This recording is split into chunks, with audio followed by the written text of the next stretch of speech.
Please subscribe to my channel and click on the bell icon to see my latest videos.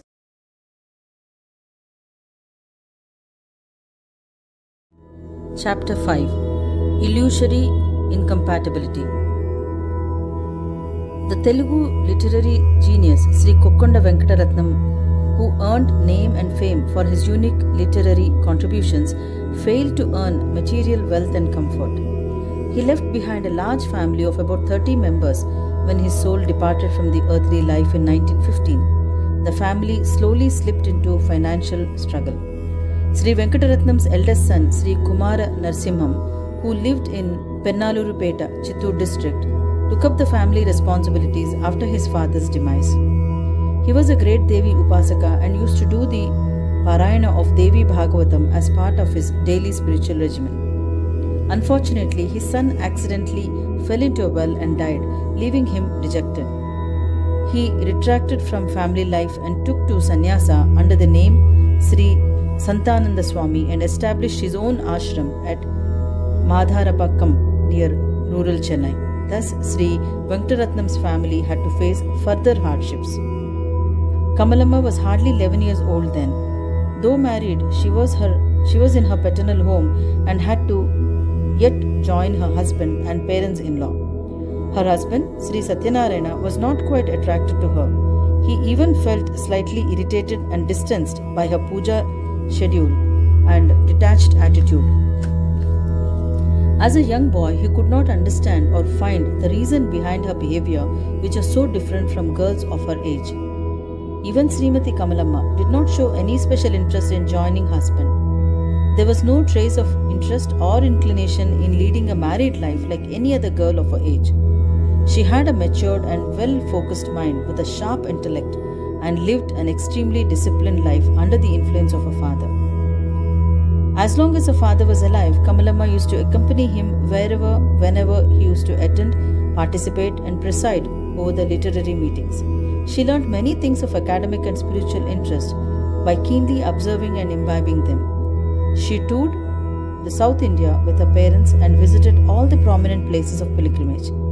Thus, Srimati Kamalamma was right with literary knowledge and practical wisdom, though she did not have any formal schooling. People used to talk about her spirituality even when she was a young girl.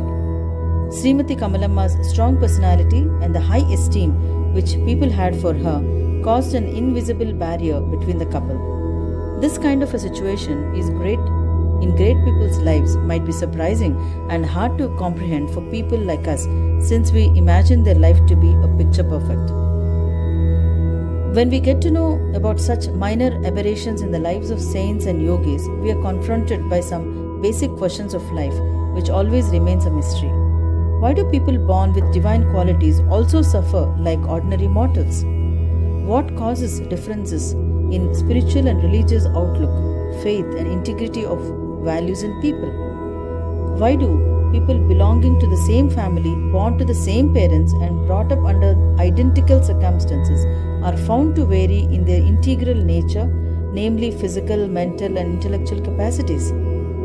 It is also a great mystery that divine qualities manifest and completely bloom only in some people and help them evolve into Siddha Purushas. When we closely study their lives, we find that some people are born to parents who practice severe austerities.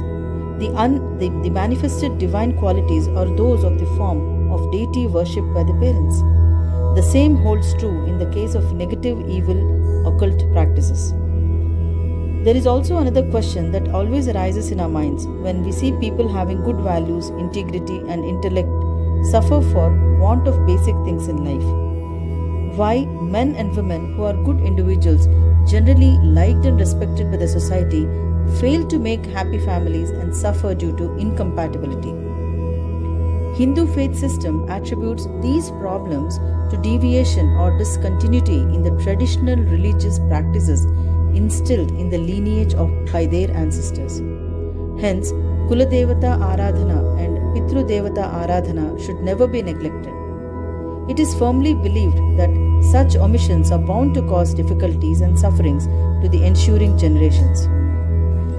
In some cases, the Jnanis intentionally impose some suffering on themselves either to do away with prarabdha or to teach the lessons of viveka and vairagya to those who follow them. Hence, the life of spiritually evolved yogis can't be imitated or completely comprehended by us. We can only take refuge at their feet and pray for their guidance. Let us see in the next chapter how a Sadguru can change the course of one's life by lifting the veil of Maya and steer one's life in the path of progress. Jai Gurudeva, Tasmai Sri Guruve Namaha. Chapter 6. Guru unmasks the Maya and reality revealed. Srimati Kamalamma continued the religious tradition of her father.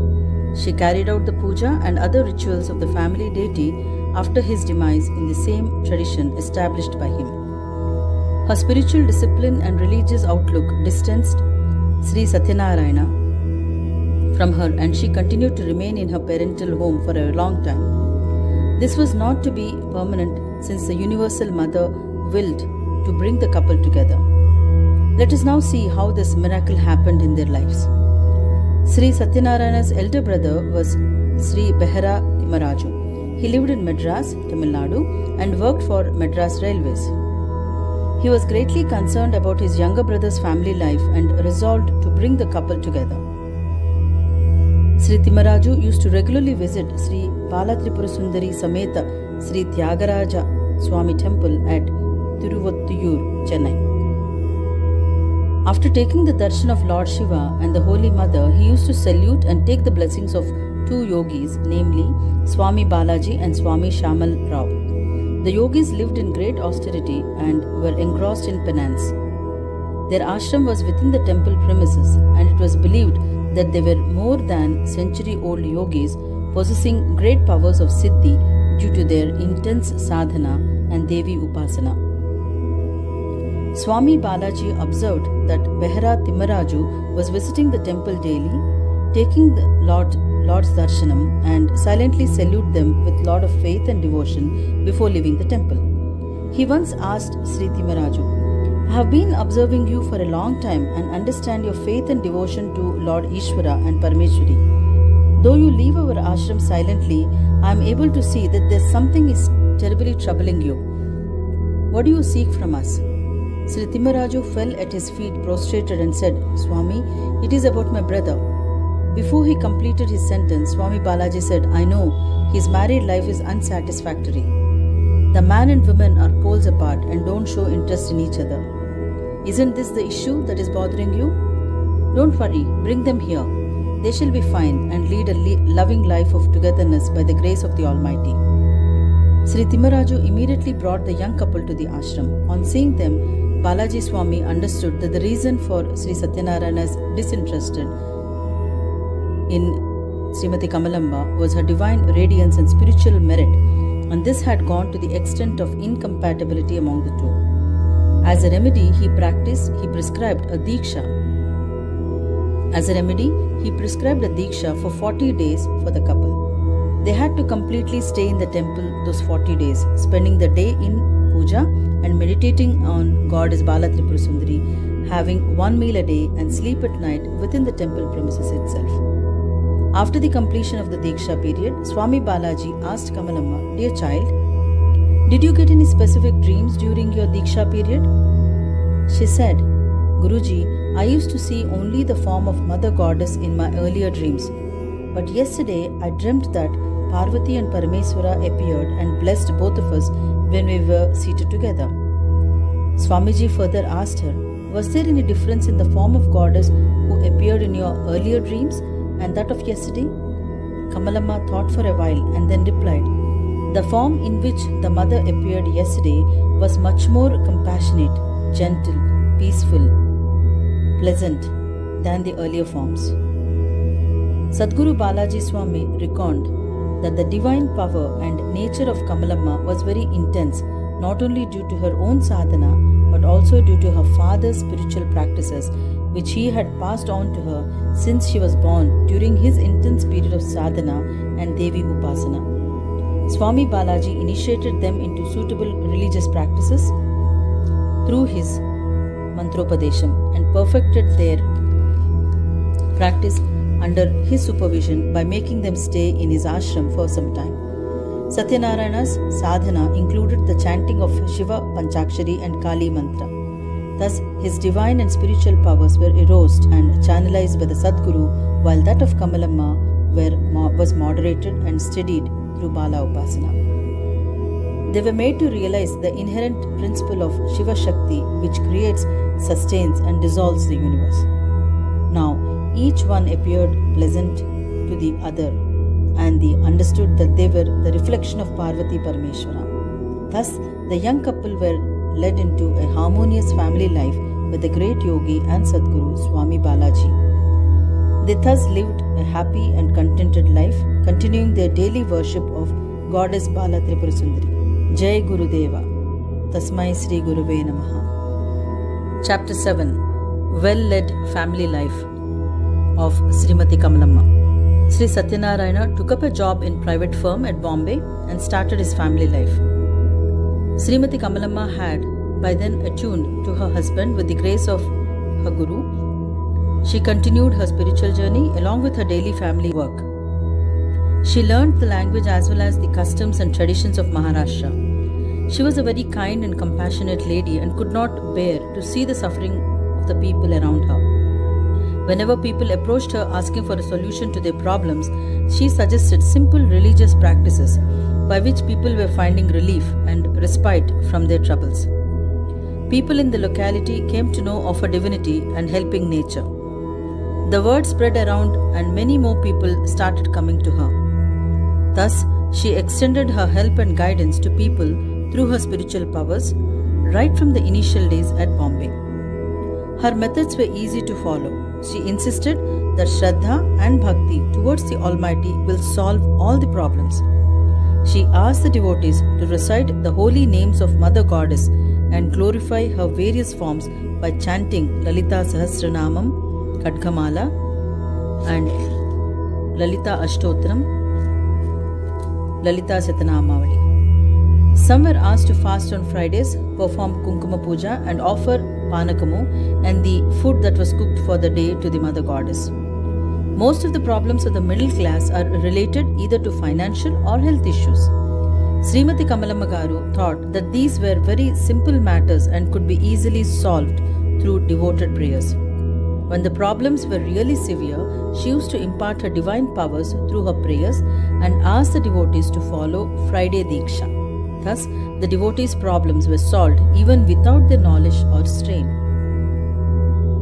This couple led a simple life and stood as an immense source of strength to the devotees. Sri Satyanarayana's worship was silent in nature and people hardly knew about his spiritual practices, but Srimati Kamalamma's worship and devotion was explicit. This reminds us of Shiva Shakti principle, where everything implicit is Shiva and all that is explicit is and manifests itself is Shakti. After working for few hours in Bombay, Sri Satyanarayana returned to his native place and joined as a teacher in Jilla Parishad Board School. This job involved transfers within the Jilla.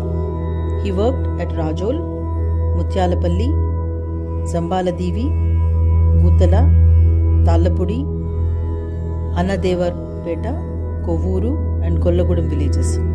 He earned recognition as an efficient teacher.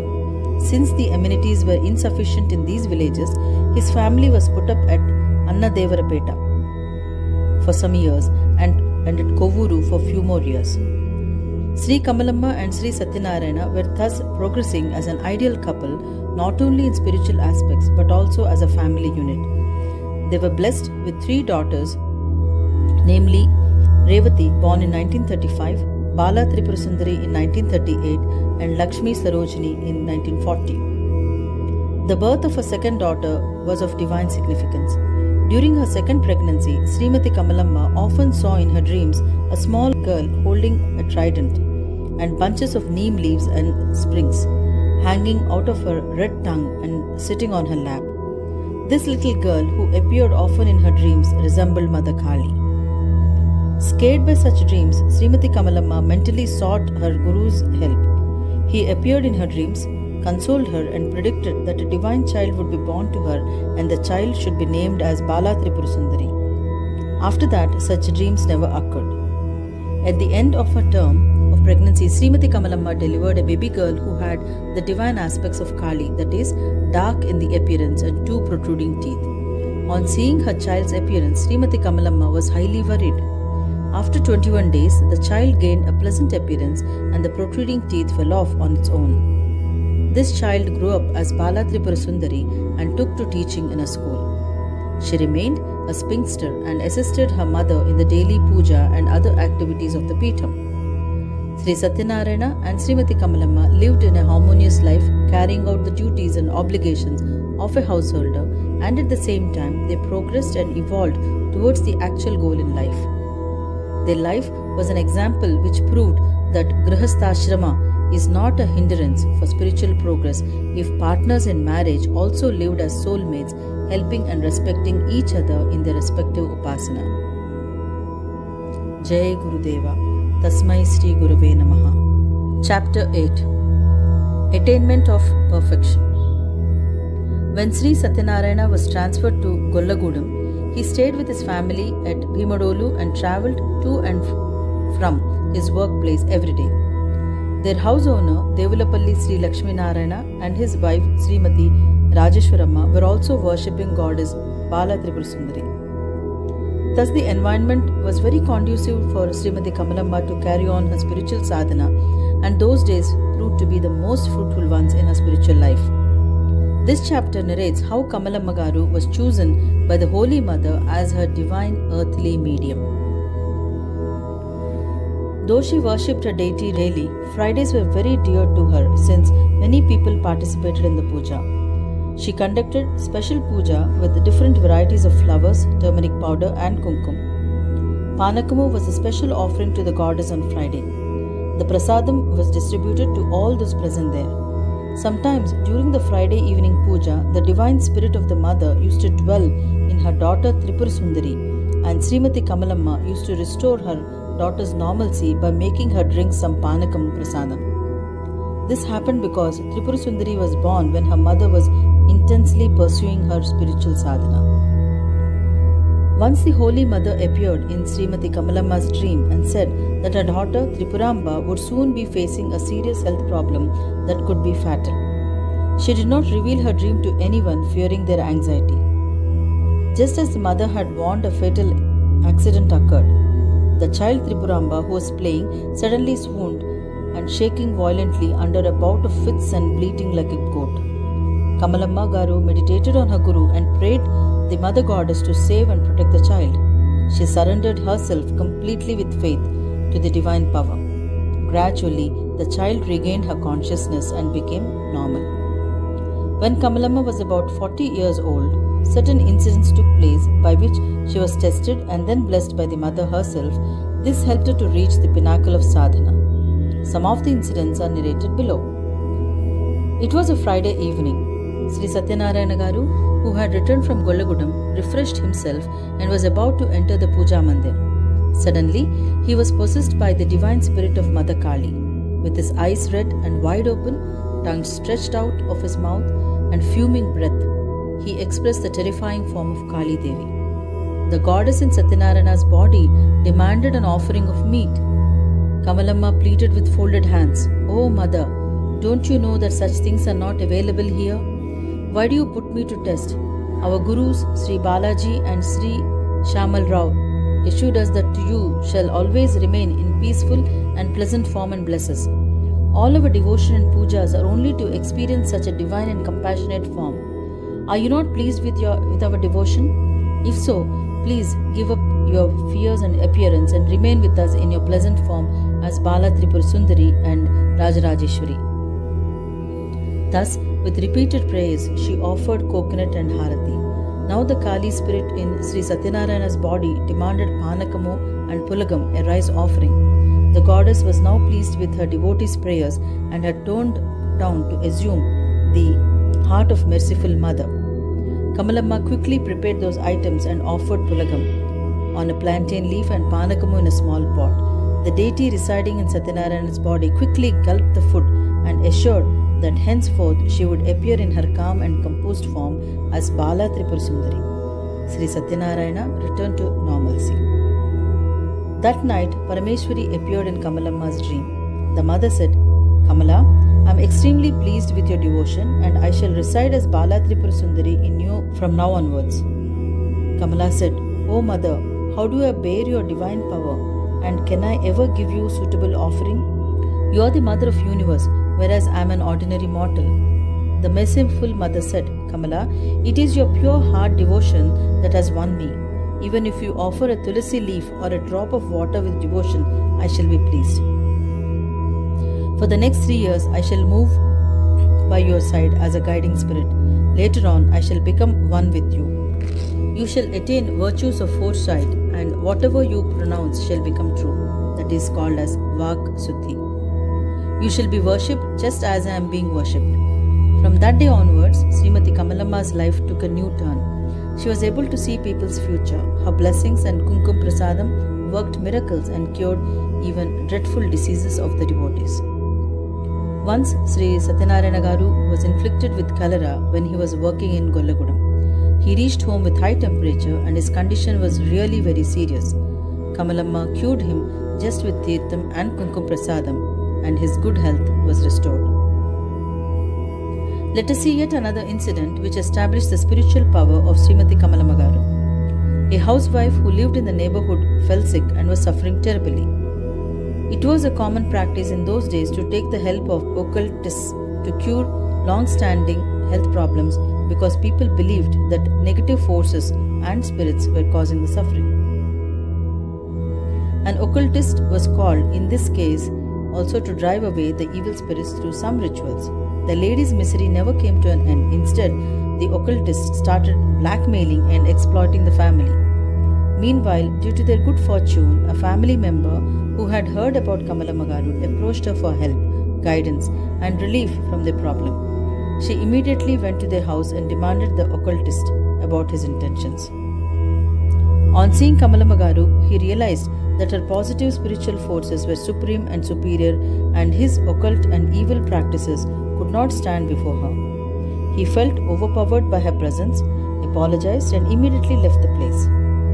Kamalamma Garu spoke lovingly to the family members and convinced them that the lady needed a good medical treatment and was not possessed by evil spirits. She gave the holy kumkum and tirtham to the ailing lady, who got back her good health in due time. Thus, the lady and her entire family became close to Kamalamma Garu as her devotees and remained indebted to her. We saw earlier that the Universal Mother had blessed Kamalamma Garu with the power of foresight. She could clearly foresee the incidents that were to occur, Duradarshanam, and whatever she said always came true, that is Vak Suddhi. Let us see now one of its early manifestations. Once Kamalamma Garu and her husband went on to a pilgrimage to Pattisima and were returning home. On their way back, Kamalamma Garu started grieving all of a sudden. Her husband was surprised by her surging emotions and asked her for the reason. With sorrow and grief filled in her heart and words, she replied, My younger sister, Tanumadhyamba, is going to die on Mahashivratri day, which shall fall the coming Friday. That sorrowful event is right in front of my vision and I am unable to see it as clear as broad daylight. Satyanarayana Garu was stunned to hear her answer and was immediately reminded of the boons bestowed on Kamalamma Garu. He confronted his wife, saying, Kamala, why do you worry, fully knowing the power of destiny and fate? Meditate on the Holy Mother and don't fret like ignorant people. The couple reached home. The following Friday on Mahashivratri day, they received a telegram that Tanumadhyamba had passed away. Her premonition and prediction not only surprised others but also surprised Kamalamma Garu. It came as an indicator that she was becoming the earthly medium for the cosmic mother. The light from the glowing lamp cannot be confined to the source. It spreads around, moving darkness. Similarly, the divine presence in Kamalamma Garu came to be noticed by people around. Some accepted and acknowledged her spiritual superiority, while a few criticized and spoke negatively about it. One such person was Sri Varadarajulu. He had a cynical attitude about Srimati Kamalamma Garu and about the devotees coming to her for remedies. This man once stuck with an unbearable stomachache at night. None of the medicines and remedies gave him relief. His wife, Srimati Suryavati, thought that her husband's suffering was only due to the negative attitude and words expressed by him about Kamalamma Garu. She immediately rushed to Kamalamma Garu, repented for their bad behavior and prayed for apology. Kamalamma Garu, who was an incarnation of mercy, immediately comforted them and said, "We should never condemn or criticize divinity and divine power. It is sinful to do so. To recognize and acknowledge divinity is possible only when there is an accumulated merit of your good deeds of this life and of past life. Anyway, who am I to excuse you? It is the merciful Mother who has showered her blessings on you. Don't worry, you shall get well soon by taking her kumkum mixed in water as tirtham." Her divinity and love not only cured physical ailments, it also brought some great change in the behavior of people. Her words cleansed the people from within, and they thus became qualified to receive the Lord's grace and walk the path of spiritualism. Thus, Kamalamma Garu's divine powers came to light, resulting in a steady increase of her devotees, and people started revering her as a Devi Upasaka and also their Sadguru. Jai Gurudeva. Tasmai Sri Gurave Namaha.